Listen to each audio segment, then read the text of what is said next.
Welcome, ladies and gentlemen, to another episode of the eMLB Insider Podcast. My name is AnjouPays, or Andrew. I guess we can go by our real names now. We don't need to go by our screen names anymore. Everyone knows who we are. And with me, as always, is my co-host, JR. How are you doing tonight, Jared? I'm great. Happy Sunday. At least when we're recording. Right, we're recording this on Sunday. I just finished watching the St. Louis Cardinals sweep the best team in baseball in the New York Yankees, while also the Reds helping us out by taking 2 out of 3 from Milwaukee. So we're now up 2 games on Milwaukee in the NL Central. So shout out to the Reds for helping us out there this weekend. Yeah, the Reds have won 6 out of the last 8 series. So we're playing some good baseball right now, even despite some of the trades here recently. Was the one that you lost, because I think you split one and then you lost one, was the one that you lost to the Cardinals? I think it was. Yeah. It was. Yeah, because it was. I think that was the one right before the All-Star break. All-Star break, yeah. Yeah. I'll take pride in that one.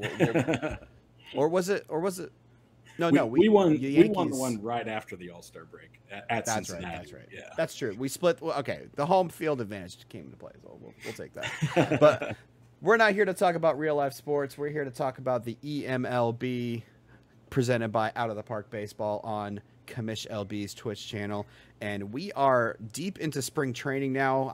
Are we about like halfway through at this point? I think. Yeah, I think it's maybe a little bit less than halfway. Yeah, March 15th or 14th in the league file, so we've got maybe 3 weeks left of spring training.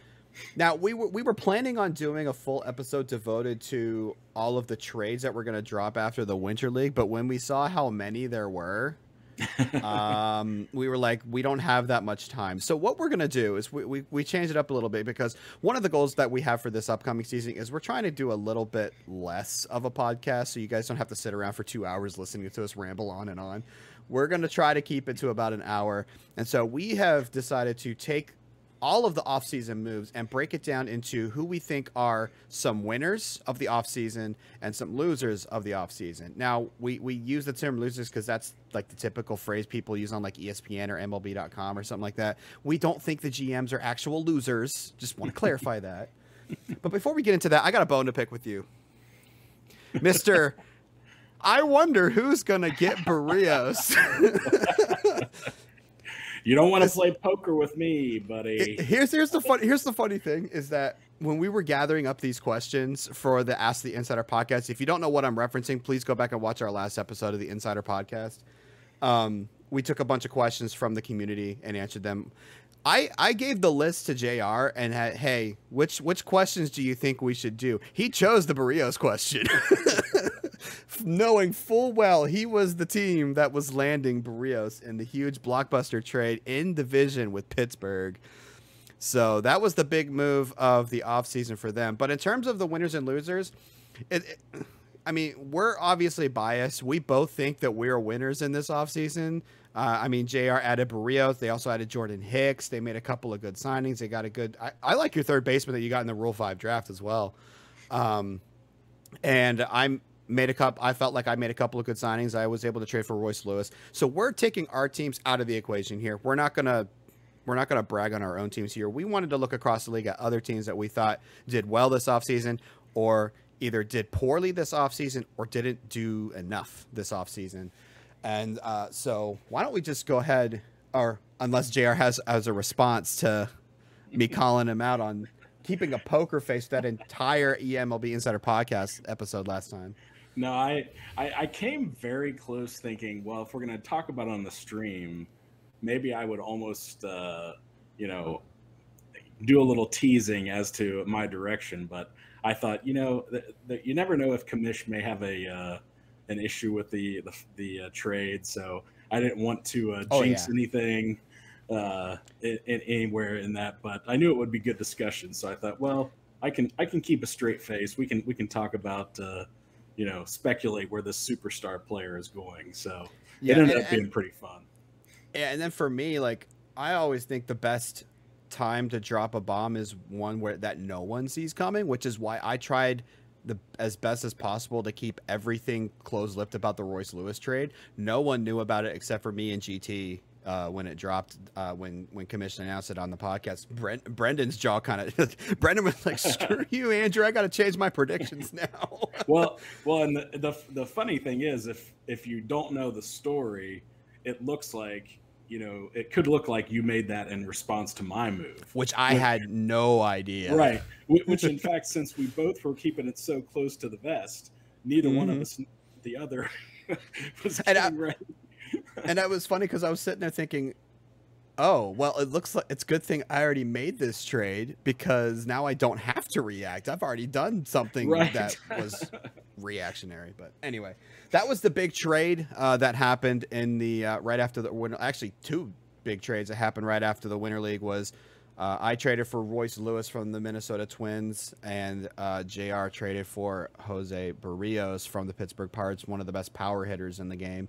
I got Royce Lewis because he's one of the best on-base speed guys in the game, because that was what I needed at the top of my lineup. So we'll see how those come into play. But anyway, I keep going off track. But yeah, and I think, again, that's kind of why, we kind of set ourselves aside from this because, honestly, I mean, at least from my standpoint, if we were objectively looking at, say the top 5 winners of the offseason, I would probably include both of our teams in there. But again, I didn't want us to necessarily have to, spend time in this podcast patting ourselves on the back. We can talk about some of the other teams that did some good here.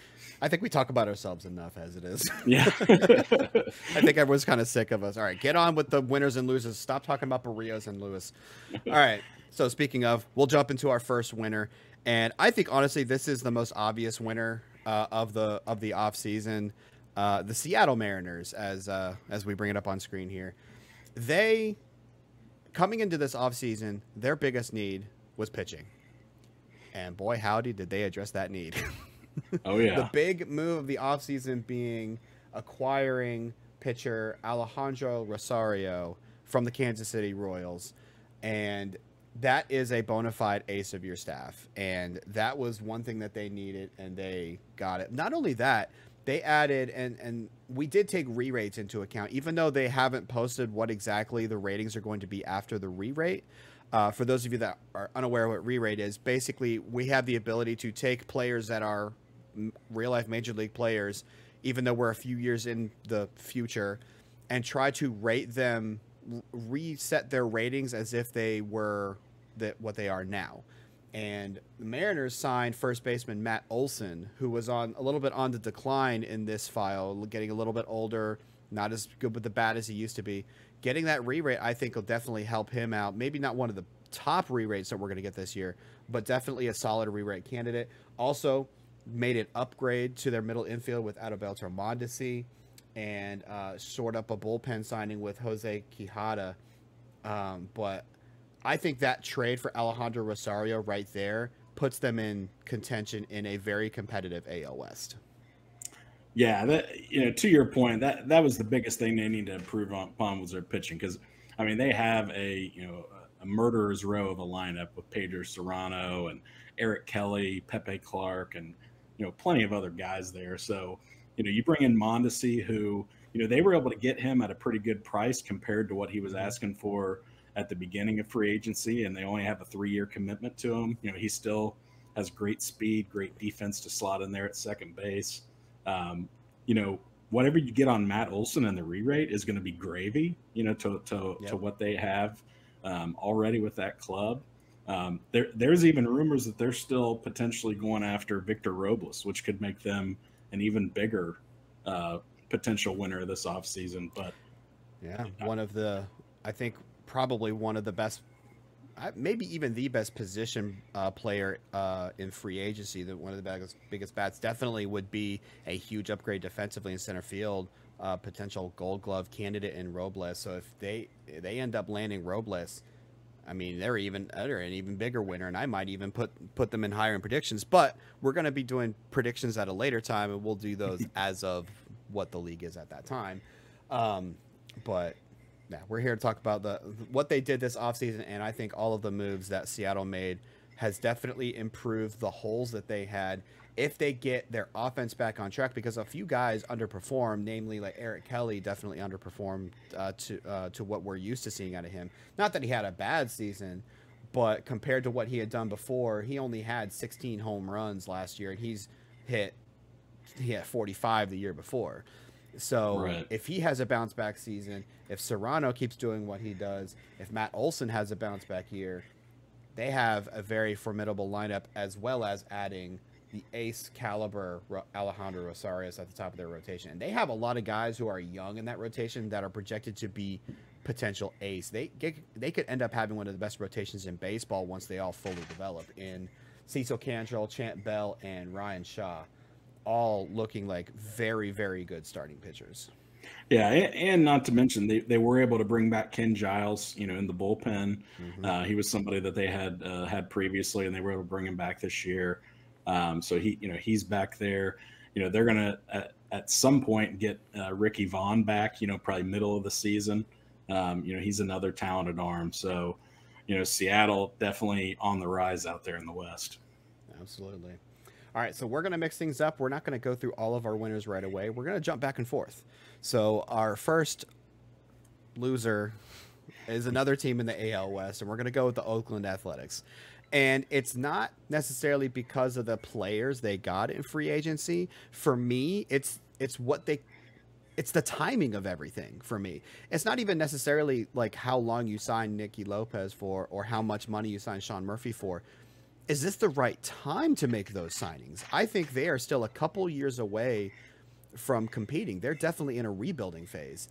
And when you look at these signings, they look like signings that a team that is expected to contend would make. And for that reason, I think Oakland didn't do as well this offseason, because they just don't make sense with the team that they have right now. Yeah, and I think the other factor in that for me is, let's face it, the A's had the worst record in the league this past year.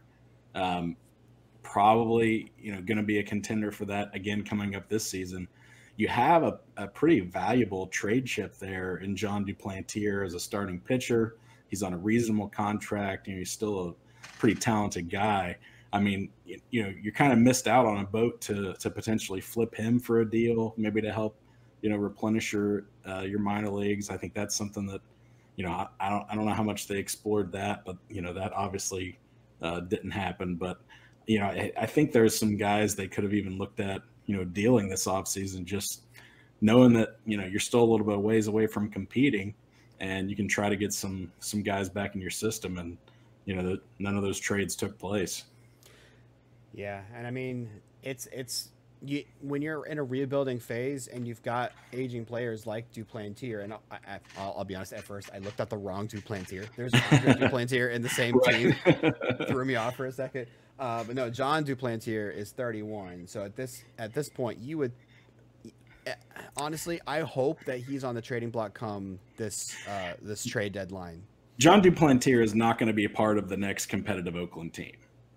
Yes, I agree with that 100%. Because either Oakland will not be competitive if they keep him, or he will be a part that they trade out to be able to add young pieces to become competitive again. It's one of those two scenarios. Yeah, exactly. And I think you could start doing the same thing with some of the other players. Like, honestly, Nicky Lopez, that signing, because he's already 31, it's just like, why? Yeah. Like, even you take that exact same contract and you put that on a team, like if someone signed him, like maybe Washington or the Chicago Cubs or the San Francisco Giants or teams like that, I would think it would make more sense, because those are teams that are expected to compete this year. But with Oakland, 31 years old, a 9-year contract on a team that is the worst record in baseball, not expected to compete this year, it's just, I don't know if that's the kind of player you want to commit to for that long. Well, and the other thing, again, just even in a vacuum, I think that's just an awful contract to offer to a guy. I mean, again, I don't mean to beat up on anybody for a deal, but I just think for that guy, and that's an awful contract. But even if you wanted to try to keep around, say, guys like AJ Labus, Sixto Sanchez, that just really hampers you from even, trying to extend some of those guys and pay them during that period. And it's just, that's going to be a tough one to overcome, I feel like.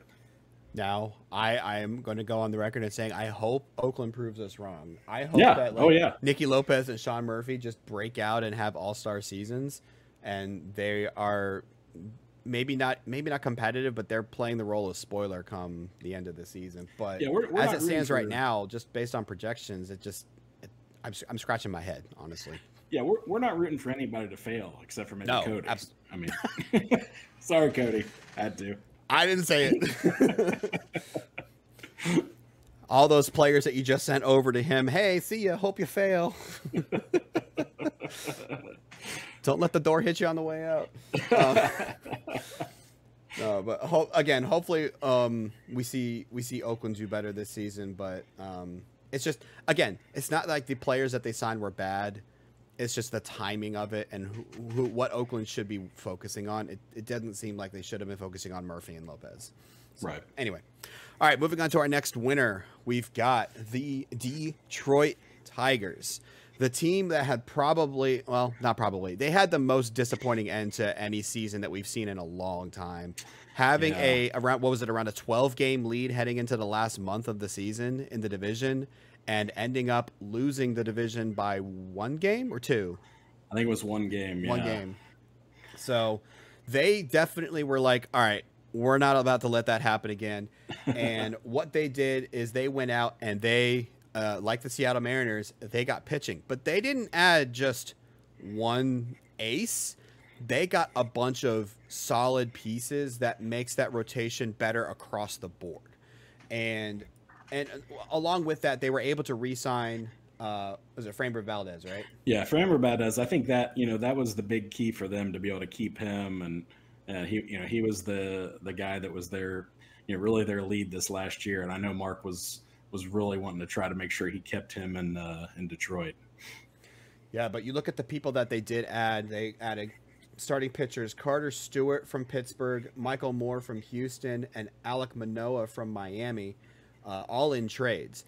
All 3 of those pitchers had above a 2 WAR. Now, when you look at their scouting reports, they're not rated to be like ace material or maybe even 2 or 3 material, but you can't discount the production that these players got. So what Detroit did was they went out and found guys that were a reasonable trade candidate, something that they wouldn't have to sell the farm for, that had production from last season, and went out and got them. And I really like the players that they got in terms of their pitching.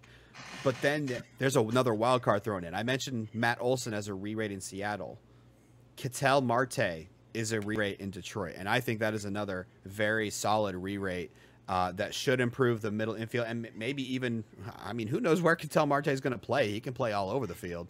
But I think that is another very good re-rate candidate, along with all of the solid pitching that Detroit was able to add alongside bringing back Framber Valdez. Now, this is just me personally, I wouldn't have paid $30 million for Valdez. That's just me personally. But if he ends up performing the way he's been, then he'll make it worth it. But my thing is that his stamina worries me, but at the rate he's striking people out, it might not even matter. Yeah, and I think the other good thing for Mark is that a couple of the guys he picked up, particularly in Carter Stewart and Michael Moore, they're both on the lower end of the spectrum salary wise, still here for a while. And he also intentionally targeted those guys, I feel like, because they're ground ball pitchers, and he's got maybe the best infield defense in the league. If not, it's very, very close. So they were guys that really matched his team very well. And again, having all that starting pitching depth is going to allow him the luxury of using that potentially to fill other holes. I mean, he and I, already just made a recent smaller deal. He got a outfield bat in Juan PA that's got some pretty good potential as a power hitter for dealing Wilmer Fenelon to me. And I think there's going to be some other deals like that he can make, whether it's for Griffin Canning or Franklin Perez or, some of those guys. I mean, everybody's always looking for starting pitching.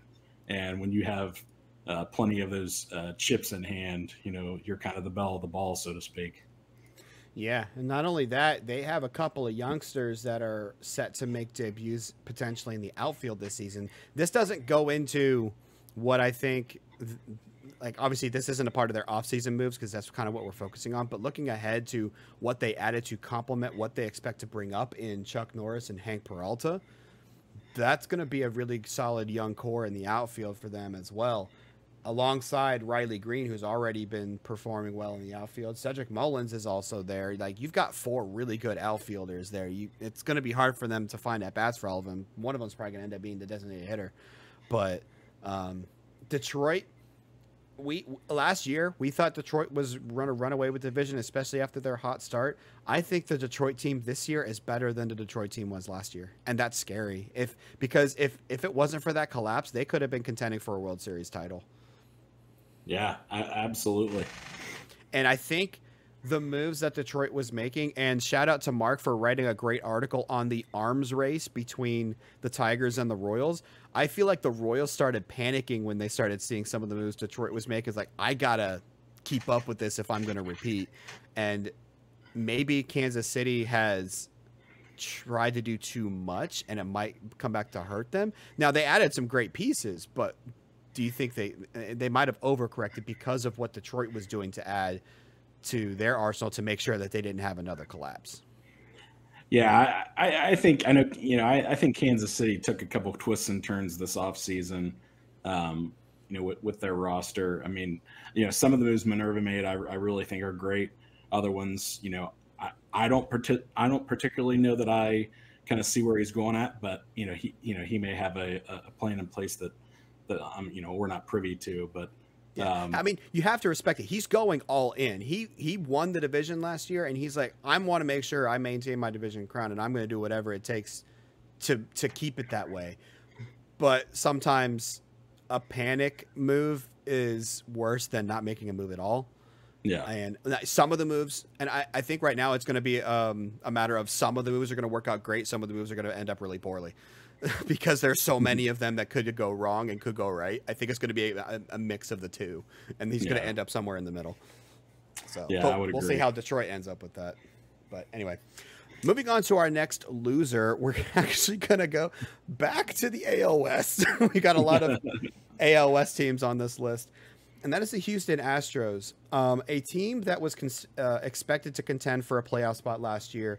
Got hit with the injury bug really hard, specifically with star center fielder Sammy Isla. Also ended up with some poor production from some of their hitters that was not expected to happen. But in terms of what they've done this offseason, they haven't really done that much, especially when you look at the fact that Texas and LA were 2 of the best teams in the league last year, ended up tying for the AL West division, had to play a play-in game in order to get in, but they both made the playoffs anyway because they were already the best records apart from Baltimore in the AL, so they were obviously guaranteed a wild card spot anyway. But when you look at what Houston's done, I mean, I'm looking at their offseason summary. They signed a reliever.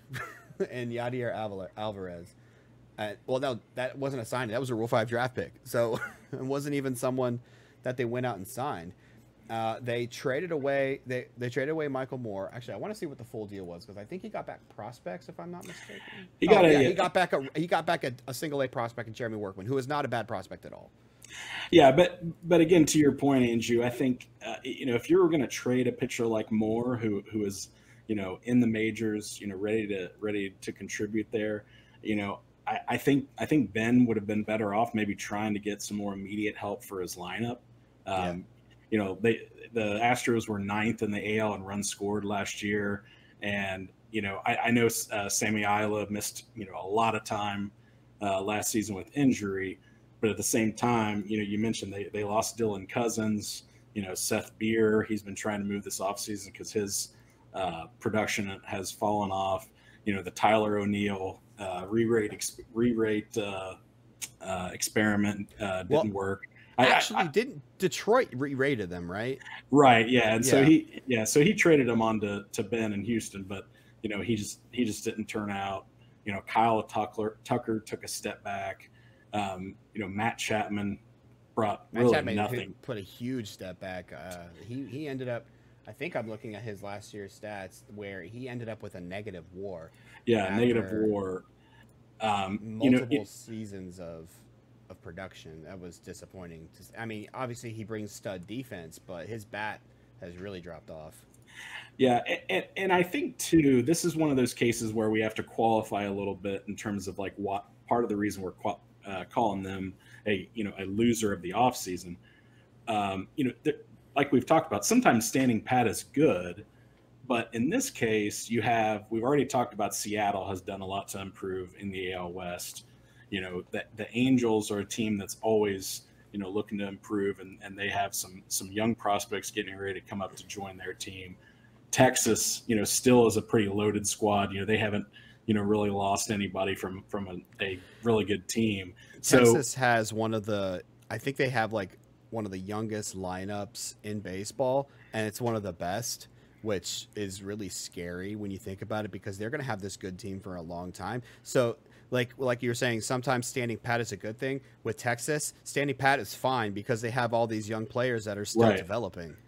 But with Houston, they were a little bit on the older side. They needed to make some moves to try to upgrade. Now, I will point out they did put in a rewrite for Yordan Alvarez, and that should look really good. And that will was that the right one? Did I say the right name? For Yordan Alvarez. Yeah, and that'll help because again, I think it's really on the offensive side where they need some help. But they did trade away Thor last season also. Noah Syndergaard. From the rotation. So they still have a really good, set of 4 guys in the starting rotation. They still got, Grayson Rowan, stud catcher. I just feel like, again, this is a case where because of the division they're in and because of the moves in particular that Seattle made, this could end up pushing Houston down to the 4th spot in that division. Possibly. Yeah. And if you want to see what we think about those, we will be coming out with predictions episodes later this week before we get to opening day. So we will let you know where we think Houston will end up in that division. All right, moving on. Tuned. Okay, so before you reveal the next winner, I want to talk about what happened here. So we were going into this thinking we were going to have 3 winners and 3 losers, trying to keep it even. But JR and I could not agree on our last winner, so we decided to talk about them both. And we literally did a coin flip over which one we were going to talk about first, and we're going to go with JR's pick, and I'm going to let him explain why they're winners because those are his pick and not mine. We talked about why because we're trying to figure out who we would take, and I agree with his takes. I just think there was another team that is more under the radar. We'll get to them in a minute, but JR chose the Minnesota Twins, and why do you think they are winners of the offseason? So Minnesota, in OOTP, obviously, for those that are familiar with it, they give you an offseason summary for across the league, and it'll tell you, kind of the net gained or lost WAR in a given season. And the Twins, actually showed a negative WAR lost of 2.1, and that's the 24th, basically 24th among the calculations in the league. So why are they a winner? So the first reason is because out of the 6.6 WAR that they lost, 5.2 of that was from Royce Lewis, who they traded away. Right. And so for me, them being able to trade away Royce Lewis, I think, GT, the Twins GM, did a great job in doing that because what he picked up was 4 major league caliber guys in exchange for him. So they're guys that he can plug right into the lineup and, in Mark Jones's case, plug right into the pitching staff. And those are guys that are going to contribute right away. Now, they come over kind of unproven because they were with St. Louis, who, kudos Anjou has a, really good team. Evan White was, a regular for him, for a couple of years, but, Tommy Gold Glove talent first baseman. Yeah. Yeah. So, he's somebody that's been a solid guy. So again, that's somebody solid you can plug in there. Tommy Fernandez is somebody that, can be a pretty solid outfielder. Tony Courtney is going to be, a really solid at shortstop for them. He was the one player that had not had a taste of the majors yet. And he could play stellar defense at either shortstop or second. And so to get him back, plus the other pieces that you mentioned in Evan White, Tommy Fernandez, and Mark Jones, you get your replacement for Lewis. Now, he may not be on the same level as Lewis, but the talent overall that you get back with him makes up for, if not more than makes up for, what you lose in Lewis. Right. And in free agency, they also signed Willy Adames, Luis Guillorme to help out in the infield. But, they also kept LaRon Smith. They kept Alex Kirilloff, a couple of their building blocks. So now they're in a position where, sure, they traded away their, maybe their best player. You could argue LaRon Smith was their best player. I probably would. But, you trade away Royce Lewis, a cornerstone guy, but you get that immediate return back to where you can compete, because they have a pretty decent pitching staff. They get some young guys, they're going to fill in a couple spots there, and it sets them up to be a contender, very soon. I think this year they're going to be able to take a really big step forward, and I think it really sets them up for success. Yeah, and there's also an under the radar signing that they made in Jahmai Jones, who was kind of bounced around between the Angels and Baltimore last year. Didn't really perform as well as you would hope, because 2024 he did pretty well in LA. So maybe you got him on a really team-friendly deal. I mean, now granted, it's 1 year. It's one of those, like, Jones is taking a 1 year prove-it deal. Like, I'm going to take this 1 year contract, and I'm going to prove that I'm the player I was a couple seasons ago and not the player that I was last year.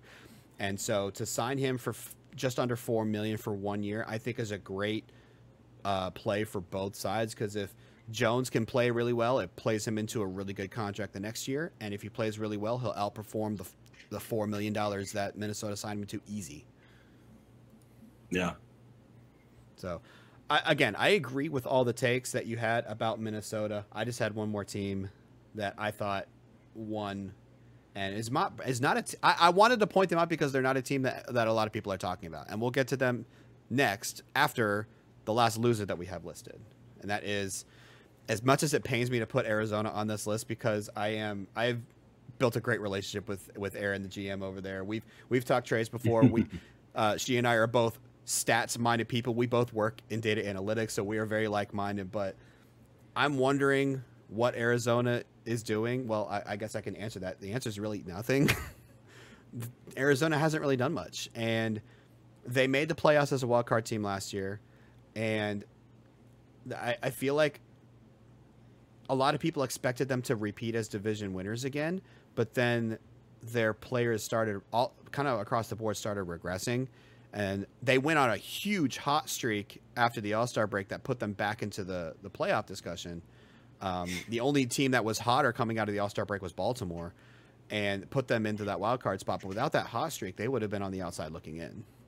And when you look at what they did in the offseason, they signed a couple of veteran pieces that a lot of teams are like, I mean, you can go ahead and have them. They're not really going to do anything on my team. In shortstop Nick Ahmed and corner everywhere Joey Gallo. Yeah, it was really surprising. And I think, maybe you would agree with this. Part of the reason, again, that we kind of list Arizona as a loser is very similar to Houston in that, there's some teams in that division. I think we both feel like San Francisco is a team that's on the rise. They got some young guys, and they're starting to, build something out there. The Dodgers, even though they didn't finish well last year, still have, a lot of talent, especially on the pitching side. And San Diego obviously still has, Fernando Tatis, the Kims, pretty much every Kim. And I have one now. They have to come get him. Yeah. So again, it's a very tough division. Yeah, absolutely. We have Arizona listed as a loser. Am I going to be completely and utterly shocked if Arizona does end up winning the NL West? No, I will not be at all. I'm just surprised that there, wasn't some more done this offseason, because even a guy like Adam Hazley, I think, maybe Aaron had somebody else that she really liked to be able to replace him and didn't want to spend the money to keep him. But I think coming off his pedestrian season here, there's probably a chance that maybe they could have worked out, a decent extension to keep him around. But I mean, to be fair, Arizona already had a lot of other similar outfield pieces in their lineup that they felt comfortable moving on from Helsley, because now you've got Jeremy Harmon, Corbin Carroll, and Butch Reed, Alec Thomas already still on the roster. So I don't discredit letting Hazley go at all, especially after the down year that he had. Mm-hmm. My thinking is you have to look at your division and realize that San Francisco's on the up and up. They've got a lot of young talent. They added the player from Korea, Park, to shore up their right field. They have the number 1 overall pick in the draft, Jandy Ronson, already pitching for him, as well as a couple other stud pitchers and even a two-way player that's a stud. And like you mentioned, the Dodgers are going to be on the up and up this year. They've got a really solid pitching staff. If they can improve their offense, they can be competing as well.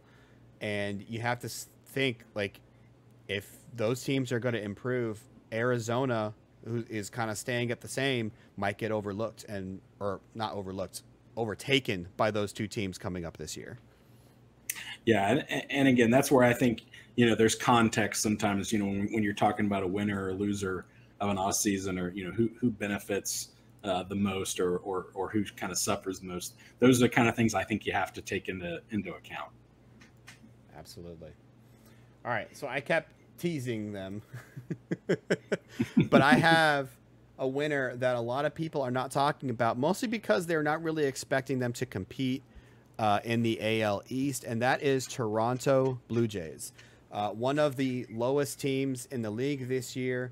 They were able to move on from a lot of talent that did not do bad well contracts. For them. Bad contracts and bad performances as well. I'm looking at the list of players that were lost to free agency. Let's go down this list. Right fielder Adam Eaton, -0.1 WAR. Michael Chavis, -0.3. Connor Sadzak, -0.5. Joe Kelly, -0.8. Eloy Jimenez, -1.1. Jandel Gustav, -1.2, and Mark Leiter Jr., -1.4. If you could dump off a lot of players that are performing that badly, it's pretty good in my book, honestly. But that's not the main reason that I listed them as winners, because not only did they offload bad talent, they were able to add on some solid talent that is not top of the line talent, but it's as opposed to the Oakland Athletics, who are making signings at the wrong time. Toronto, who's still rebuilding, I think they made some really good signings at the right time. One of them sticks out to me as something I don't know if I would have done with Gary Sanchez at 33, but it's not like it was an expensive contract. They signed him for 1 year, $3.9 million. But you look at who they did sign, as I have to go back to my list, Casey Mize, Dylan Cousins, Blake Wyman, Kyle Crick, a lot of solid veteran guys who are, they weren't signing them to overly expensive contracts. They're not committing a ton of years to these people. They're bringing in solid talent to make improvements on where they were last year. And I think it's good. It's a good tactic when you're rebuilding to give these veteran players those short-term contracts. Even if they don't turn out, you can still they're like a stopgap. But these are quality stopgaps. Like Casey Mize, 1.9 WAR last year. Dylan Cousins, 1.7. Wyman, 1.0 as a reliever. And I just think that in terms of where Toronto is, they're a rebuilding team. They're going to be near the bottom of the AL East. We know this. But they're still trying to give themselves at least a chance to be a little bit competitive and maybe even find some pieces that can complement some of the young guys that are coming up, and maybe even make a run, if not this year, then maybe next year, and maybe get them like an extension for 1 more year on those cheap deals. And they're not breaking the bank, and they're also trying to be conscious about their money. So they're not going out and signing all these crazy long-term deals. They're signing veteran, proven talent that can at least give them some stability in this upcoming season while they wait for their young players in their system to develop. Yeah, and not only that, but because they're pretty reasonable contracts, that also lends them to, if the guys perform well, maybe you can flip them, for some trade deadline stuff. This year in real life, my Cincinnati Reds, there was a couple guys, that we signed before the season that you thought, okay, these guys could go out and potentially perform well. And if the team doesn't do well, you still have that opportunity, to trade them at the deadline because they're on a short-term deal. You can get a prospect out of it. I don't remember if I don't know if you remember this, but I actually wrote an article on Tommy Pham. I do remember, and I made that exact point. Exactly, and I called it. Yeah, that's. I mean, it's intentional, right? Because you can use them to stay competitive. Showcase a little bit, and if you catch lightning in a bottle, great. If you don't, then you have assets. Absolutely. And I mean, even if you do catch lightning in a bottle, you can trade that bottle of lightning for a bunch of other bottles of lightning that need to develop still. Exactly. And that's why, I really like what Toronto did as well. I definitely would call them a winner. For me, just between the two of them and Minnesota, I think the reason I erred on the side of Minnesota was I felt like what Minnesota did was more impactful for where they're going to be in the division. So that's fair. I think for them, what they did could potentially push them, to challenge for the second slot in the division. Whereas what Toronto did, it definitely helps, and helping your team is not a bad thing. I just don't know that any of those moves, or even the combination of those moves, puts them any higher than fourth in that division. Yeah, I would agree. The Minnesota moves are more impactful for this upcoming season. I'm calling Toronto a winner because they're doing more than just looking at this season. They're looking at how am I working on this rebuild? What can I do to put myself in a position to win down the road? I'm going to sign these quality people for short-term deals to hold us over while we develop young guys. And like you said, maybe re-sign them to continue being a veteran presence in the clubhouse, or flip them for more prospects if they perform well. So I think both arguments are valid. I like that's why we couldn't agree on which one of the two teams to put in here, because we both had good points about them and we both agreed with them. Like, why not just put both of them? It's our podcast. We can do it's our show. We want. We can make up the rules as we go. Why not? We sometimes do, actually. But those are our winners and losers of the offseason. If you want to make a comment as to who you think we left off this list, there were some teams that I left off this list just because they made so many moves. I didn't know if they were good or bad. Like, so Atlanta comes to mind for me. Like, they made a lot of good moves. They made a lot of questionable moves. I'm like, I don't know if I can call them a winner or loser. I'm just going to stick them in the middle. Like Atlanta, KC, Cleveland, they're all there in that middle of the pack. Like, you made some good moves. You made some questionable moves. So I'm going to stick you in the middle. Yeah. So I have a question for you, Angie. Well, are you stealing a hot seat from Here's Why You're Wrong? No, I think this is a good capper for the discussion we've had. We're kind of putting a capper on the moves of the offseason, right? Taking a look at the winners and losers. So on our Ask the Insider episode, one of the questions that we addressed was, what do you think the biggest move of the offseason so far was? Mm-hmm. And we went through that at that time.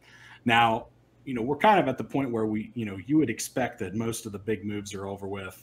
There's probably going to still be some trades, here. Some like small trades. Yeah. So at this point, maybe I would ask you, now looking at the offseason, what do you think the biggest move of the offseason was? I'm going to avoid our division as much as that surprises you, because I think the biggest move of the offseason was the reason why I agreed to put Seattle in this winners category, and that was the move where they got their ace, and I'm already forgetting his name. Alejandro Rosario. I think that move is what is taking Seattle from fringe contender to legitimate contender for a playoff spot this year. I don't know if they're going to compete for the division championship, because that division, they have to get by Texas and LA to do so, and Houston if they perform up to where they should have been last year. But I think that impact of a move, getting Rosario to be the ace of your staff when pitching was your biggest need, as well as to couple him with the other young talent that they have in that rotation. I mean, looking at this rotation, I don't know who they're going to end up, like which five are going to be the ones starting, but no one on this list that they have listed as a starting pitcher is over the age of 28. Logan Gilbert is their oldest pitcher, and he might be the odd man out, actually. You're looking at Rosario's 24, Fuller 24, Cantrell 23, Bell and Shaw 22, and Andrew Manrique 25. Like, this is going to be one of the best rotations in baseball, and it got so much better adding Rosario to it. Yeah, it's tough to argue with that. I think for me, when we did the Ask the Insider episode, I said the Alex Verdugo trade. Because at the time, the AL MVP getting moved to the NL was a big deal. It was a big deal. And, the Rosario trade is huge. The two trades you and I made, again, are huge, just, in a vacuum, I'm sorry, speaking objectively, those are huge moves, impactful moves. I think everybody can agree. I think for me, I still think it might be the Alex Verdugo trade from the standpoint that obviously it really helps Aiden's club, be potentially a legitimate contender for that NL East division against Washington. If that ends up being the Verdugo, even close to what he was last year with Baltimore, that is a huge bat to add without really taking anything away from his major league team. And by the same token, with Baltimore having lost Alex Verdugo, already having lost Jim Reed, I really think that takes them down quite a bit in the American League, and really hampers Brendan's attempt to win that division again and go to the World Series again. I think that's a real seismic change there for that team. I think so as well. You're talking about the team that had the best record in baseball last year in Baltimore, made a World Series appearance. Now they fell short to Washington, but I agree. Losing, you already have Jim Reed out for the season with an injury. You trade away Verdugo. Now, when you look at the reasoning behind it, it makes sense because they are a team that already has a lot of money wrapped up in people like Buster Bluth and Nick Spence. And it might have been really hard to make that same extension offer to an MVP level talent. Plus, you're down someone who would be an ace on any other staff, but he's technically a number 2 behind Ethan Knight. And I think he's thinking, I want to be more competitive consistently as opposed to one more season of being competitive right now. So I think he's playing the long game, but I definitely agree with you for this year. I think it impacts Baltimore in a negative way. And we'll use that as a segue to, if you want to see how much we think this impacts them, tune in next time. No, gonna do the whole leave you on a cliffhanger. But seriously though, we will be recording episodes on our AL and NL predictions, where we will go through where we think the teams will end up in the standings, what teams we think will make the playoffs, as well as we'll make our awards predictions as well for each of those leagues. And then, so we're going to do an AL episode and go all the way through to the who we think the AL champions are going to be. And then we'll do an NL episode that will include who we think is going to win the World Series. And you all really love our power rankings, so we've heard. So we're going to try to also get in a preseason power rankings podcast, but that's going to be a lot of recording before the start of the season this upcoming Saturday. We're going to do our best because we're also busy on another project that I'm not going to plug on here because that's not fair to Commish. But it is during his charity stream, so if you want to support the charity stream, come out and support all of the streamers that are participating in that, and support a great foundation in the Dana-Farber Cancer Institute this upcoming weekend, August 13th through 12th, 11th. Did we start on the 11th? Hold on. Yeah, I think it starts Thursday. 11th through the 14th. 11th through the 14th. I can't remember days anymore. But yes, please join us for that. Commish LB is going to be streaming on Saturday and Sunday, and there is a group of streamers that are also going to be streaming throughout the weekend, all raising money for this cause together. Our goal is to hit $10,000 raised for the Dana-Farber Cancer Institute. Myself, JR, Aiden, and Brendan of your two podcasts here at eMLB are launching our brand new podcast that is going to be covering real life sports called Joe's on the Pros. But this isn't about us. This is about Commish's charity streamathon, where we're all raising money for a good cause. Our main incentive is going to be, anyone who donates is going to be able to ask us a question about sports, and we're going to have to answer it. Now, in that podcast, it'll be about real life sports, not about eMLB. So it's not an Ask the Insider episode. So tune in to all of the streamers. There will be more information that Commish will be posting in the Discord about who all is participating. There's a really good group of people doing it this year. Really excited to see what we can do for the Dana-Farber Cancer Institute. But until the next episode of the eMLB Insider Podcast, this has been Andrew and JR giving you our thoughts on the offseason and how we think it's going to impact the upcoming season. Stay tuned for our predictions coming up on the next episode. Take care, everyone.